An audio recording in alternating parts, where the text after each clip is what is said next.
Hello' guys welcome to EduTech. So' channel নতুন, teacher নতুন, মই নতুন, মানে সকলো নতুন। চ' ফ্ৰেছ ষ্টাৰ্ট কৰিম এজ এক্সপেক্ট, তোমালোকো নতুন। চ' আমি আজি চেপ্টাৰ এটা লৈছোঁ যাৰ নাম তোমালোকে এতিয়ালৈ পঢ়িছাই চাগে। ইউনিট টেষ্টটো গ'ল চাগে, কিন্তু ইউনিট টেষ্টৰ যিসকলে যোৱা নাই তেওঁলোকৰ কাৰণে এটা ৰিভিজন, আৰু যিসকলে গৈছে তেওঁলোকৰ কাৰণে ডাবল ৰিভিজন। চ' আজিৰ ক্লাছটো আমি আৰম্ভ কৰিছোঁ। আজিৰ ক্লাছত বেছিকেলি আমি কভাৰ কৰিম এইটোৰ চেপ্টাৰৰ যিখিনি ইম্পৰ্টেণ্ট কুৱেশ্যন আছে। ইম্পৰ্টেণ্ট কুৱেশ্যন মিনছ আমাৰ প্ৰশ্নাৱলীত থকা কুৱেশ্যনখিনি আমি ডিছকাছ কৰিম আজি। চ' ষ্টাৰ্ট কৰিছোঁ আজিৰ ক্লাছটো যে ৰাসায়নিক বিক্ৰিয়া বুলি ক'লে আমাৰ মাইণ্ডত কি আহে সেইটো ফাৰ্ষ্ট কথা। কিছুমান অলাগতিয়াল কথা মানে লাগতিয়াল কথাই ক'ম বাৰু।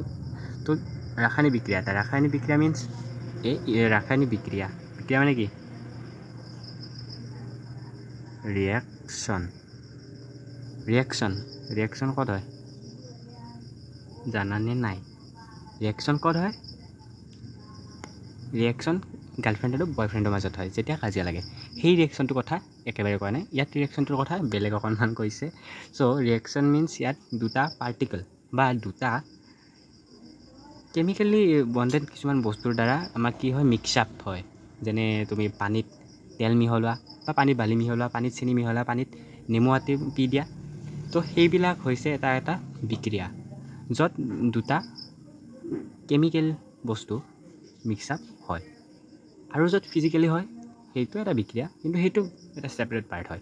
চ' সেইটো ইমান জানিবলগীয়া দৰকাৰ নাই। আমাৰ ৰাসায়নিক বিক্ৰিয়াৰ কথা হৈছে, ৰাসায়নিক বিক্ৰিয়াটোৰ কথা জানিব লাগিব। তো ৰাসায়নিক বিক্ৰিয়াৰ বেছিক মিনছ সেইটোৱে যে বেছিকেলি আমি ৰাসায়নিক বিক্ৰিয়া বুলিলে সেইটোৱে বুজোঁ যে কিবা দুটা বস্তু মিক্স আপ বা তিনিটা বস্তু মিক্স আপ। অ'কে, ইয়াৰ পিছত তাত এটা ৱৰ্ড এইবাৰ এড কৰিছে, সমীকৰণ। মিনছ তোমালোকে একেবাৰে বেয়া পোৱা মেথছ। চ' ভয় কৰিব লগা একো নাই। ইয়াত মেথছ মিনছ ইকুৱেশ্যন মিনছ কি বুজাইছে যে ইকুৱেশ্যন থাকিব, ইমান ভয়ংকৰ ইকুৱেশ্যন নাথাকে। ইকুৱেশ্যন থাকিব যে তোমালোকৰ a plus B equal to C, এনেকুৱা ইকুৱেশ্যন নাথাকে বাৰু, এনে কৈছোঁ। চ' ইয়াত ইকুৱেশ্যনবিলাক অলপ বেলেগ টাইপৰ হ'ব। ইয়াত ইকুৱেশ্যনবিলাক কেনে টাইপৰ হ'ব যে দুটা মিক্সাৰ, ধৰি লোৱা হাইড্ৰজেন প্লাছ অক্সিজেন, তো কি ক্ৰিয়েট হ'ব H2O। H প্লাছ O2 কি হৈ যায় H2O। সেইটো পাছত পাবা বাৰু। চৰি এটা ভুল হৈছে বাৰু, মই যাত্ৰাই ভুল কৰিছোঁ, আৰুতো আছেই। চ' H2 প্লাছ O, তাৰপিছত কি হয় H2O হয়। অ'কে, এইটো হৈছে এটা কেমিকেল ইকুৱেশ্যন। এনেকুৱা থাকিব তোমালোকৰ কেমিকেল ইকুৱেশ্যন। সেইটো এতিয়া বাদ দিলোঁ আমি। তো আমি ইয়াৰ পিছৰ পেজটোলৈ গৈছোঁ। ইয়াৰ পিছৰ পেজটোত আমি কিছুমান বস্তু আৰু পাম। ইয়াৰ পিছৰ পেজটোত আছে প্ৰশ্নাৱলী 1। এইবিলাক কিছুমান লেখা আছে যে ছায়েন্স যিটো ছাবজেক্ট সেইটোক লৈ কিছুমান ল'ৰা ছোৱালী কি থাকে, ভয় থাকে। অ'কে, কিছুমান ল'ৰা ছোৱালী ভয় কৰে যে ছায়েন্স মানে চেপ্টাৰটো বহুত ডিফিকাল্ট বুলি ভাবি লয়, কিন্তু সেইটো ভয় কৰিবলগীয়া একো কথা নাই। আৰু এটা চিমটমছ হৈছে যিবিলাকে নিজক লুজাৰ বুলি ভাবে, তেওঁলোকে ভাবে যে এইটো কেৱল টপাৰ্ছৰ কাৰণে ছায়েন্সটো। অ'কে, ছায়েন্স কোনো টপাৰ্ছৰ কাৰণে নহয়, কোনো এভাৰেজৰ কাৰণে নহয়, বা কোনো লুজাৰ বা ফেইলিয়াৰৰ কাৰণে নহয়। Science is for all. তোমালোকৰ মা দেউতা, ভাইটি ভণ্টি সকলোৰে কাৰণে ছায়েন্স মানে কোনো টপাৰৰ কাৰণে নহয়। ছায়েন্স চাৰিওফালে আছে, তো ছায়েন্স সকলোৰে। চ' ছায়েন্সক লৈ ফিয়াৰ কৰিবলগীয়া একো কথা নাই। অ'কে, একদম বিন্দাছ পঢ়িবা। ছায়েন্স যদি ক্লাছ কৰোঁ বুলি ভাবিছা, মোক ইয়াত কমেণ্ট কৰিবা যে ক্লাছবোৰ ভাল লাগিছে, আৰু যদি ভাল লগা নাই বুলি কমেণ্ট কৰিবা। ইম্প্ৰুভমেণ্টৰ চেষ্টা কৰিম।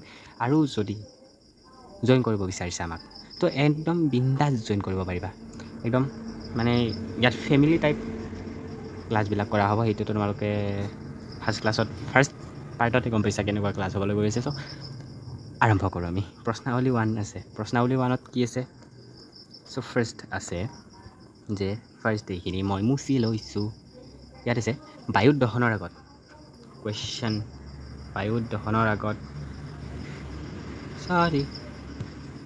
দহনৰ আগতে মেগনেছিয়াম ফিতা এডাল পৰিষ্কাৰ কৰি ল'ব লাগে কিয়? লেট এইডাল মেগনেছিয়াম ফিতা এইডাল কি কৰিব লাগে? আমি ক্লিন কৰিব লাগে। ৱাই? কিয় ক্লিন কৰিব লাগে? This is the question. So' কিয় ক্লিন কৰিব লাগে যে এটা কুৱেশ্যনটো এনচাৰটো চোৱাৰ আগত বুজি লোৱা কিয় পৰিষ্কাৰ কৰিব লাগে। তোমালোকে এইবাৰ পাবা এখন পিৰিয়ডিক টেবুল। পিৰিয়ডিক টেবুলৰ মেগনেছিয়াম যিটো আছে, মেগনেছিয়াম হৈছে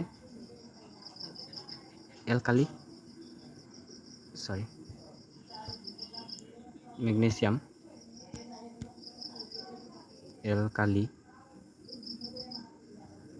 আৰ্থ metal. Alkali earth metal its means যে মেগনেছিয়াম যিখন পৰ্যাবৃত্ত তালিকা আছে পিৰিয়ডিক টেবুল তাৰ 2 নম্বৰ বক্সত থাকে আৰু চিৰিয়েল নাম্বাৰ ইজ 3 ৰ 3 এণ্ড কলম 2 তাত থাকে। চ' সেইকাৰণে এইটো এলকালি আৰ্থ মেটেল আৰু ফাৰ্ষ্ট বক্স যিটো যে ফাৰ্ষ্ট বক্সত থকা কেইটা কি বুলি কোৱা হয়? Alkali metals. অ'কে, সেইখিনি আমি পিছৰ চেপ্টাৰত চাম। তো ইয়াৰ মেইন উদ্দেশ্য হৈছে যে মেগনেছিয়ামটো হৈছে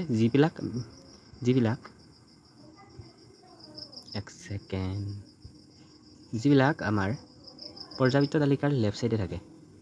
এইটো কি কয়? লেফ্ট ছাইডে থকাবিলাক কি হয়? বেছিকেলি বহুত ষ্ট্ৰং হয়, বহুত ষ্ট্ৰং মেটেল হয় এইবিলাক। আৰু লেফ্ট ছাইডে থাকে মেটেলবিলাক আৰু লেফ্ট ছাইডে কি থাকে? মেটেল থাকে। ৰাইট ছাইডে কি থাকে? নন মেটেল থাকে। অ'কে, তো যিবিলাক লেফ্ট ছাইডে থাকে এইবিলাক মেটেলবিলাক হৈছে বহুত ষ্ট্ৰং।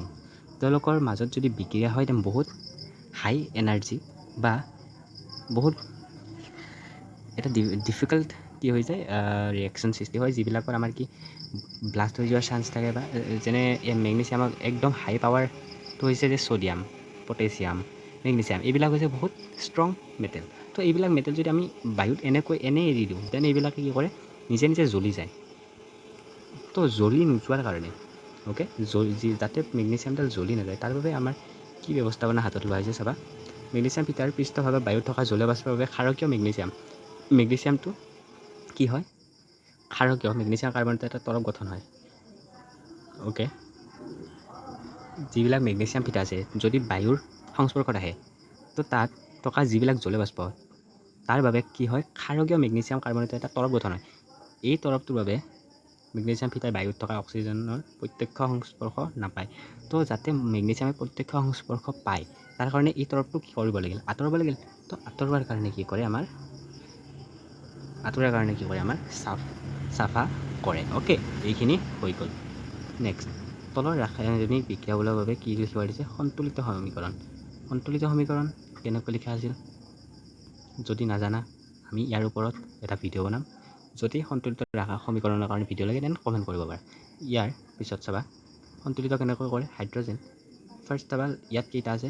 যদি এইটো ছাইড কৰিব দিয়ে, ধৰি লোৱা তোমাক দিলে এটা ছাইড তোমালোকক সন্তুলিত কৰি দিবই, এইটো উদাহৰণ দিব লাগে। যদি এটা ছাইড দি থয় ছেকেণ্ড ছাইডটো তোমালোকে সন্তুলিত কৰিব লাগে দেন ইজি হৈ যায়। তো ইয়াত দিছে হাইড্ৰজেন আৰু ক্লৰিন, হাইড্ৰজেন ক্লৰাইড। হাইড্ৰজেন কি হয়? 2 হয়, Cl 2 হয়, 2 HCl হয়। আৰু এই 2টো কি হয়? বিকজ এটা ছিংগল থাকিব পাৰে কিন্তু কিছুমান কণ্ডিশ্যনত থাকিব পাৰে। যদি ৰিয়েকশ্যন কৰে দেন H2 থাকে সদায় আৰু Cl 2 থাকে। এতিয়া ছেকেণ্ডটো চাবা বেৰিয়াম ক্লৰাইড, এলুমিনিয়াম ছালফেট। ইয়াৰ সংকেতবিলাক তোমালোকে কি কৰিব লাগিব? মনত ৰাখিব লাগিব। Barium chloride BaCl2, aluminium sulphate Al2SO4 হ'ল 3 BaSO4 এইটো কি বুলি কয়? বেৰিয়াম ছালফেট এণ্ড এইটো কি বুলি কয়? Aluminium chloride. অ'কে, এইকেইটা সন্তুলিত হৈ আছে, তোমালোকে চাই ল'বা। নেক্সট ছ'ডিয়াম আৰু পানী। ছ'ডিয়াম আৰু কি? ছ'ডিয়াম হৈছে পানী হৈছে H2O, sodium hydroxide NaOH। Okay, এইবিলাক মনত ৰাখিব লাগিব তোমালোকে। ইয়াৰ মনত ৰখা কিছুমান ট্ৰিকো আছে, জইন কৰি থাকা ট্ৰিক বহুত আহি থাকিব। ইয়াৰ পিছৰ পেজটো চাম আমি এতিয়া। তলৰ বিক্ৰিয়াবোৰৰ বাবে অৱস্থা চিহ্ন বা ষ্টেট চিম্বল লিখিব দিছে। তো বেৰিয়াম ক্লৰাইড আৰু ছ'ডিয়াম ছালফাইড জলীয় দ্ৰৱ বুজালে কি হয়?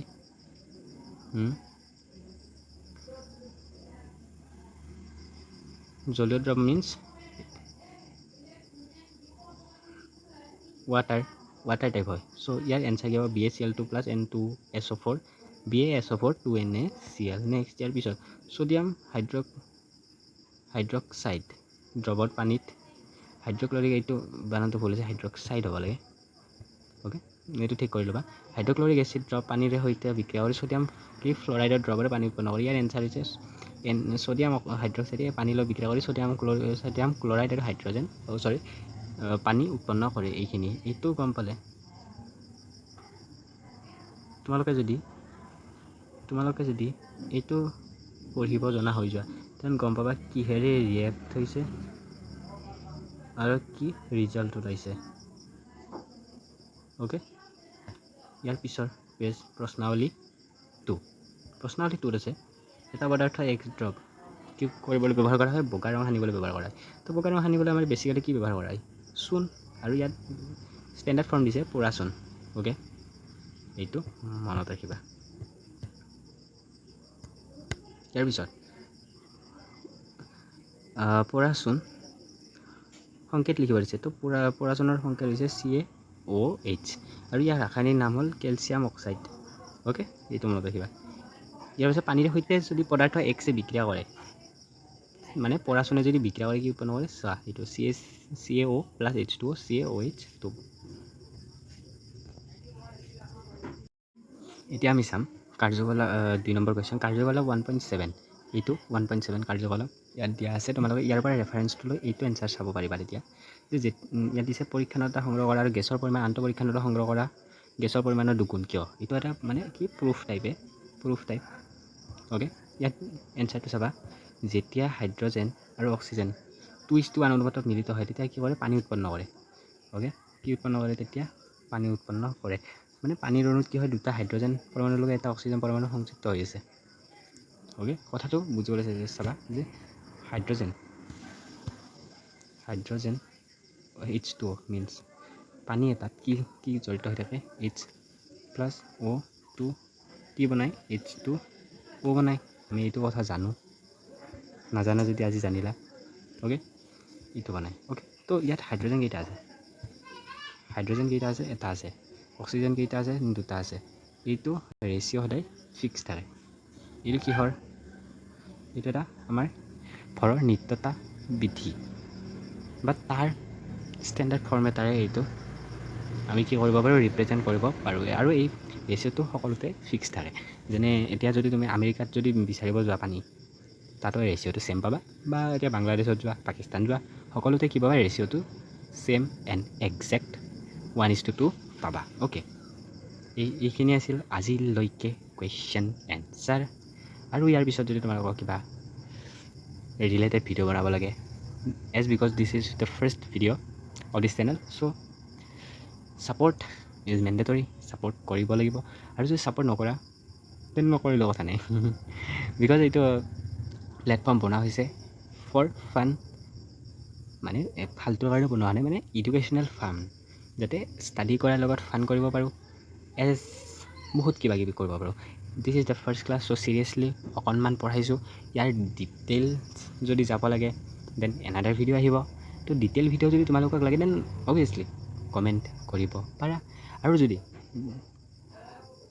ভিডিঅ'টো যদি ভাল লাগিছে then you can share with your friends, বা যাৰ তালৈ শ্বেয়াৰ কৰিব পাৰা। আৰু কুৱেশ্যন এনচাৰৰ PDF-টো যদি তোমালোকক লাগে দেন আমাৰ ৱেবছাইট এটা আছে। ৱেবছাইটটো আই থিংক